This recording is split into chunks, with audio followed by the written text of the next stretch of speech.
দেখো আজকের শর্টসে তোমাদের সাথে আলোচনা করব বিভিন্ন প্রাণীর শ্বাসঅঙ্গ নিয়ে। প্রথমেই দেখো দেহতল।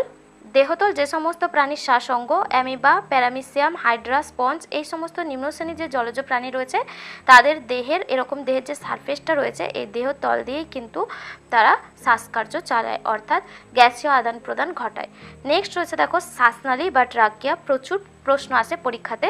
পতঙ্গ শ্রেণীর প্রাণী যেমন ফড়িং, আরশোলা, তো মশা, এরকম পতঙ্গ শ্রেণীর যে প্রাণী রয়েছে তাদের শ্বাসনালী বা ট্রাকিয়ার সাহায্যে আরশোলা এরা গ্যাসের আদান প্রদান ঘটায়।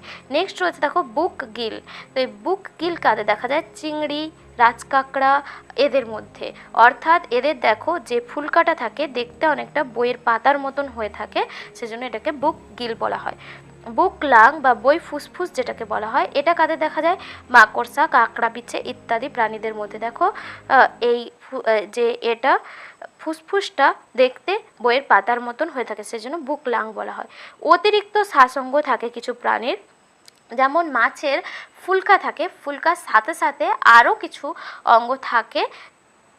তারা মাছ সাধারণত জল থেকে অক্সিজেন গ্রহণ করে ফুলকার সাহায্যে।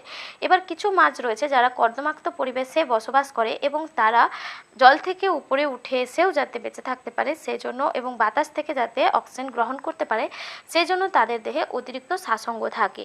সেই মাছগুলোকে বলা হয় জিওল মাছ। তাদের মধ্যে দেখো কই মাছ। কই মাছের যে অতিরিক্ত শ্বাসঅঙ্গ দেখতে অনেকটা গোলাপ ফুলের মতন, এখানে দেখবে ছবিতে দেওয়া রয়েছে গোলাপ ফুলের মতন দেখতে।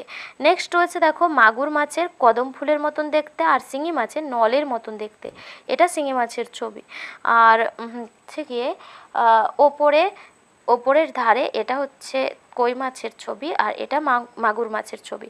আশা করি তোমরা বুঝতে পেরেছো এখানে বিভিন্ন প্রাণীর শ্বাসঅঙ্গ। আরও অনেক রয়েছে, এখানে এইটুকুই এর শর্টসে আলোচনা করলাম।